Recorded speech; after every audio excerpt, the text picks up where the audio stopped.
passer à notre thème parce qu'on a pris assez de temps. Et le thème d'aujourd'hui est un thème assez spécial et unique. Comment développer les capacités et le potentiel d'un enfant atteint d'autisme? Ça, vous répondez si vous savez quelque chose. Sinon, on laisse tout le monde. On regarde on écoute ce que les gens ont dit parce que ici on en a parlé hier, mais encore. Mais pour ce que moi j'ai écouté hier, par exemple, moi j'ai compris que il faut donner beaucoup d'amour à ses enfants. Voilà, donc ne pas les faire comprendre que voilà ils sont différents. D'accord. Voilà, il faut les aimer comme on s'aime. Comme on aime les autres. Comme on aime les autres. Deuxième des choses, c'est que il faut aller vers des professionnels. Sinon, si on n'avait pas assez de moyens, apprendre des autres parents, par exemple. Voilà, aller faire des recherches pour avoir des éléments, comment les conduire, comment les accompagner. Voilà ce que je... Joe, tu veux ajouter quelque chose? Moi, j'ai retenu déjà du point de départ, c'est que lorsqu'on fait le diagnostic, il ne faut pas rester dans le déni. Voilà, il ne faut pas le déni, il ne faut pas penser seulement à la sorcellerie. Voilà. Et évoluer vers ce que Black Oya disait, c'est-à-dire vraiment être attentif, suivre l'enfant, l'aimer énormément, aussi se documenter. Et peut-être, ça c'est le dernier détail, ça c'est ce que m'a fait ressentir tout ce qu'on s'est dit hier, c'est que vraiment faire un enfant ne fait pas un enfant pour faire quoi. Vraiment faire un enfant ne peut pas faire un enfant.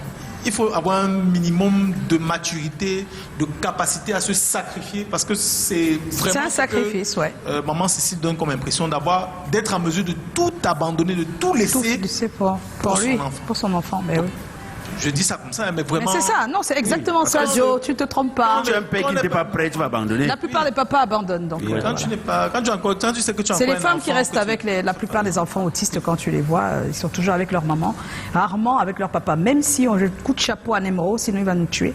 Parce que Nemro, lui, il est avec sa fille. Voilà. Et il a montré depuis longtemps, depuis qu'elle est tout bébé, il s'en occupe. Je ne sais pas pour dire que la mère ne s'en occupe pas, mais c'est rare de voir un papa qui s'occupe de sa fille comme ça, surtout atteinte d'autisme. En plus, il en a fait... Je pense que la plupart des parents d'enfants atteints d'autisme en font une activité à côté pour aider, pour sensibiliser, parce qu'ils savent ce que c'est. Aaron? Bon, je pense que je vais rejoindre les garçons à ne pas rester dans le déni après le diagnostic. Le déni, surtout, le pire. Et surtout, ce que j'ai beaucoup aimé et que je pense que c'est l'une des choses qu'il faut faire absolument, c'est de s'informer, s'édifier pour mieux accompagner son enfant. C'est bien vrai que l'enfant peut rejoindre des centres spécialisés, mais on sait que c'est maximum 1 heure, 2 heures par jour. Pourtant, tu as 24 heures avec ton enfant, tu as le temps d'éduquer ton enfant à ta façon, comme le fait la maman de Pérez. Elle apprend à l'enfant le langage, que ce soit verbal, même physique. Ça te permet d'à la fois guérir ton enfant et de participer à son évolution. Comme ça, d'ici quelques années, quand il sera un grand homme, une grande femme, tu vas te dire waouh, j'ai beaucoup travaillé, mais c'est ma fierté, c'est mon combat, c'est comme elle a dit, c'est elle en fait. C'est ça. Alors, Atom, est-ce que tu en as entendu parler déjà? Autisme, ça te dit, ça te parle? Oui. Et plusieurs fois. C'est assez délicat parce que je suis toujours éprouvé lorsque je suis face aux enfants.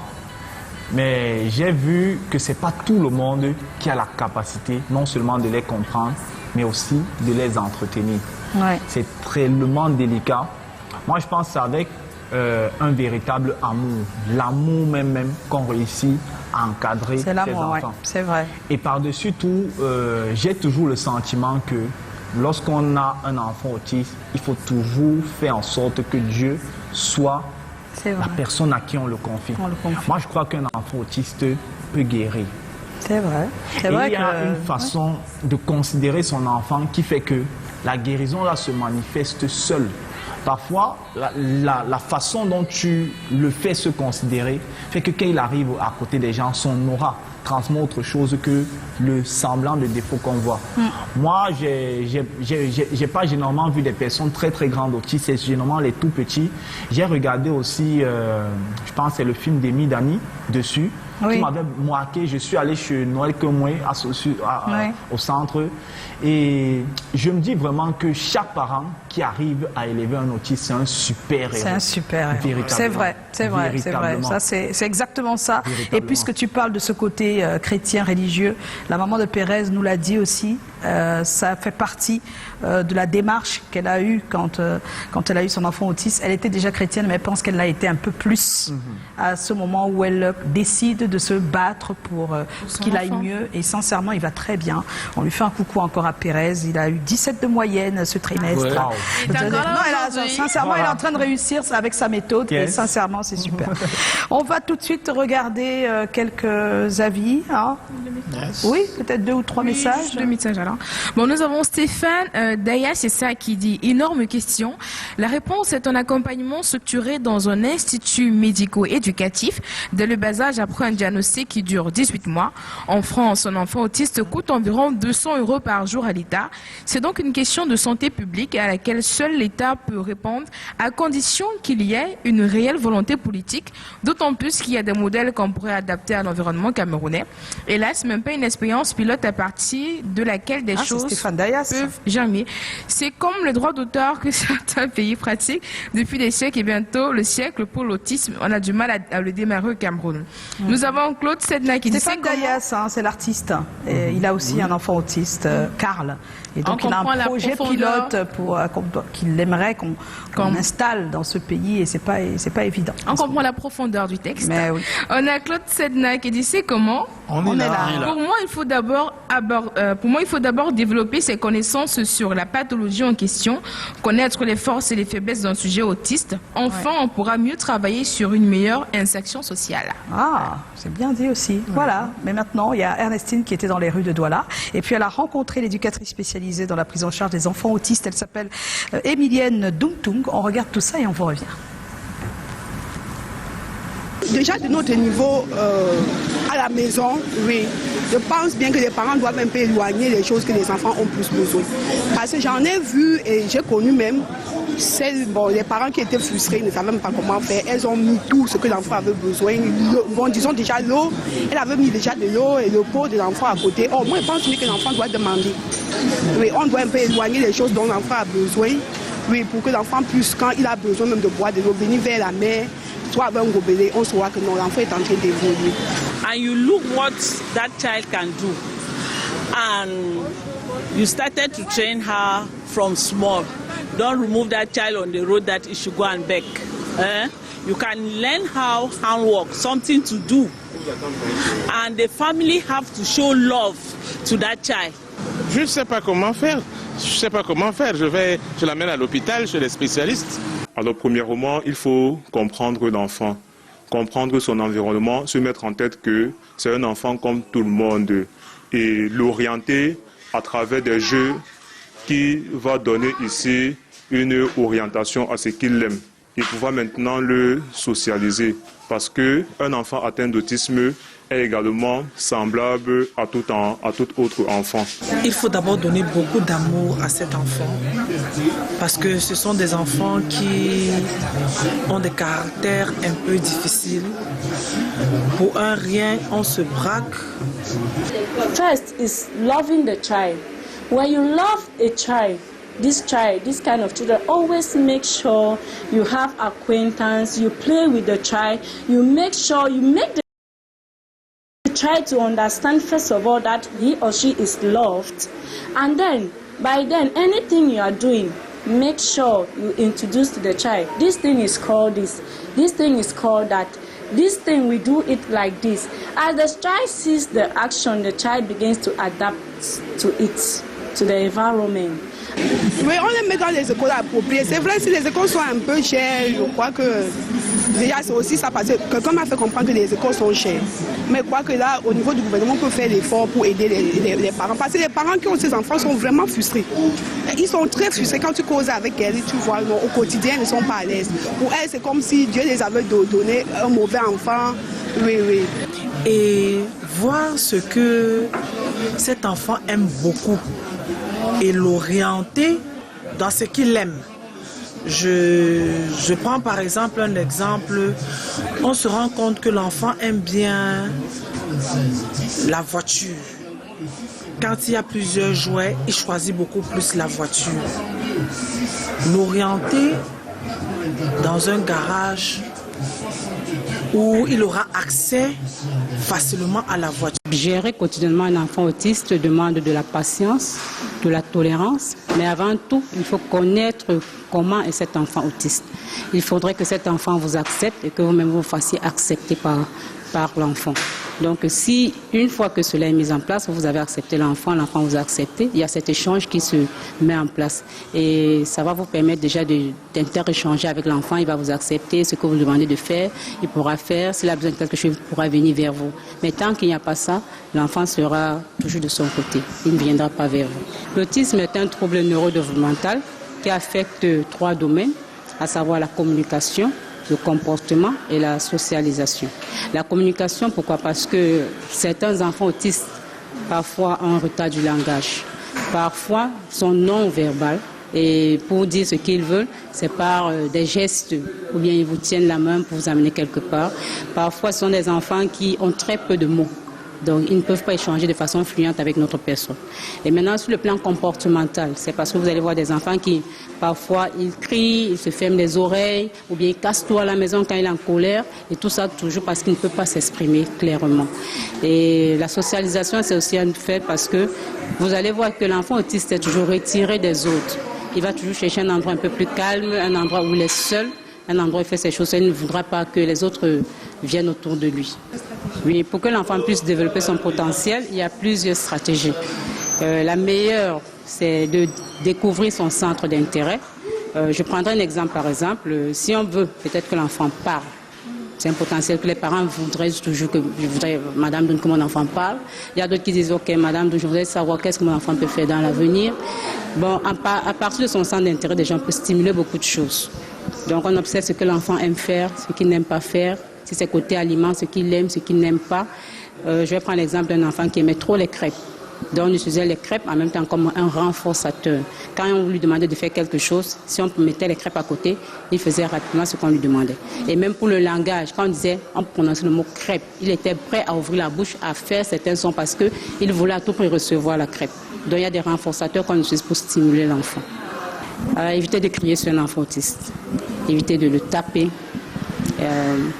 Éviter de l'enchaîner, parce qu'il y a des parents peut-être qui ne connaissent pas ce que c'est que l'autisme, et parce que l'enfant est hyperactif, c'est-à-dire il ne peut pas rester sur place, il est d'un endroit à l'autre au même moment. Quand on lui dit faire ci, lui il casse là-bas, il casse à gauche, et puis le parent se trouve obligé de l'enchaîner parfois. Donc vraiment, on supplie les parents de ne pas le faire. Il y a des thérapeutes, il y a des éducateurs spécialisés, des accompagnateurs qui peuvent les aider et en les dirigeant, en les guidant comment est-ce qu'il faut faire avec cet enfant. Donc le tout c'est la patience, le tout c'est d'établir des routines même à la maison avec l'enfant. Par exemple, on dit je me lève le matin, nous avons souvent des pictogrammes qui montrent comment on se réveille, une image qui montre comment tu te réveilles, peut-être tu balayes le sol, tu arranges ton lit, tu prends un bain. Quand on lui montre ça, et puis ce sont des enfants qui ils aiment la routine en fait.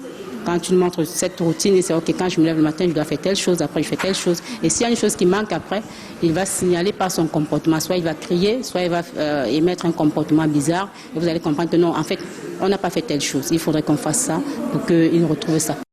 C'est comme ça.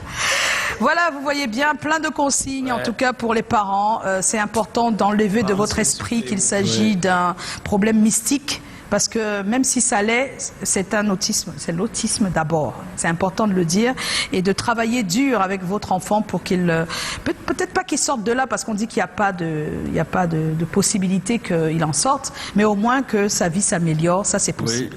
Oui. Et la maman de Pérez disait aussi que vous parents qui n'arrivez pas à vous occuper de vos enfants tout petits autistes, sachez qu'il va être adulte. Oui. Voilà. Et que là ça va être encore plus grave. Donc vaut mieux se couper en sang pour s'occuper de lui maintenant que d'attendre quand il sera. Pour mieux l'orienter, le cadre. Oui, sinon ça va être la catastrophe. Donc voilà, essayez de vous faire accompagner. On a 40% qui parlent d'écoles spécialisées, donc ils pensent qu'il le faut, mais on l'a dit, à côté de l'école spécialisée, arrangez-vous à être présent. Malheureusement, l'école spécialisée ne peut pas tout faire.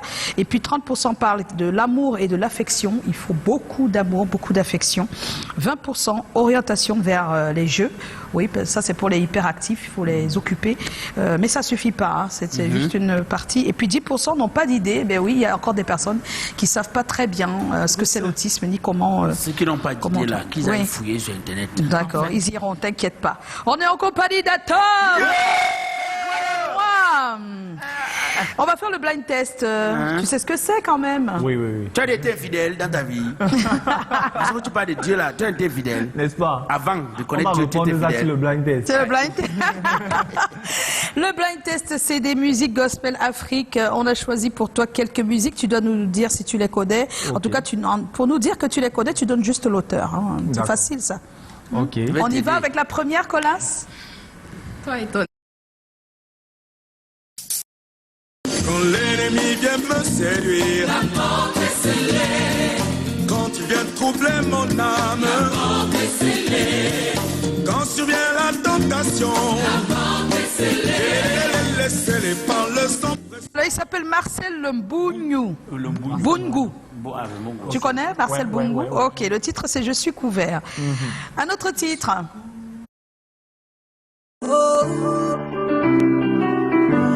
Elsie Néris. Tout combat dans la foi est une victoire.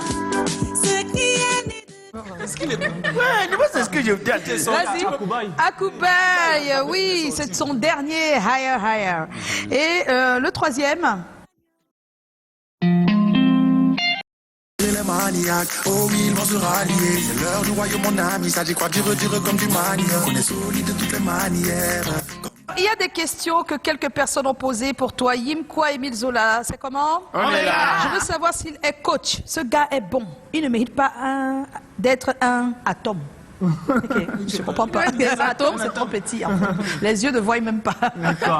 Alors, est-ce que tu es coach? Oui, on peut le dire. C'est une casquette que j'ai tellement refusé de porter pendant des années.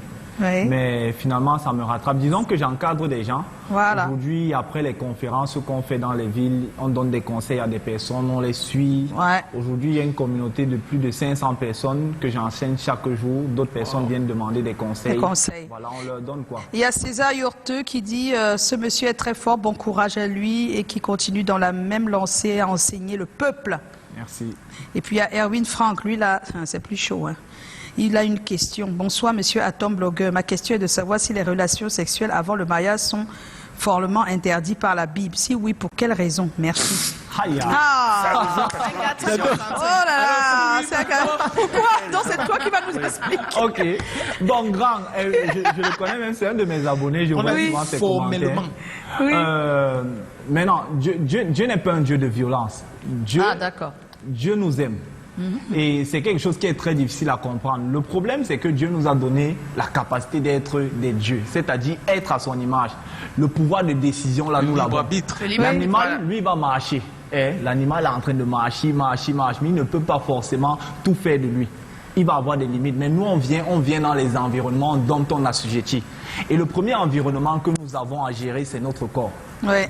Maintenant, notre corps a été créé par qui? Par Dieu. Dieu a des projets pour qui? Pour nous. Dieu avait un plan et il veut que nous soyons en fait le résultat de l'équation parfaite qu'il a développée. Donc, il y a un passage dans la Bible qui vous dit « fuyez l'impudicité ». J'aime beaucoup le mot « fuyer » dessus, pas l'impudicité. On dit « fuyer ».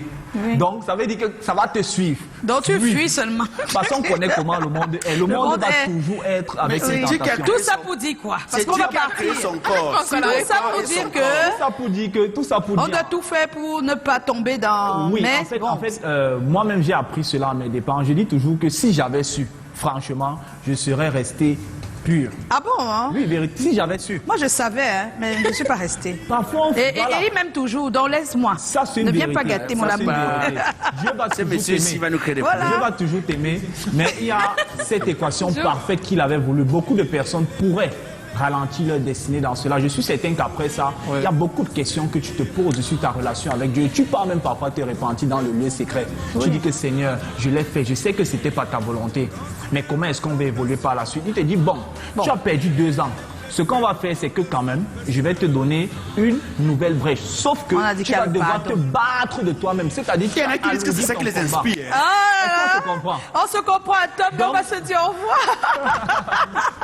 Ce sera pour une autre occasion, Tom. Merci d'avoir accepté notre invitation. Merci à toute l'équipe. On va se retrouver demain, 17h. Pas d'excès, s'il vous plaît. Hein? On fait tout, mais sans excès. Donnez vos vies au Seigneur.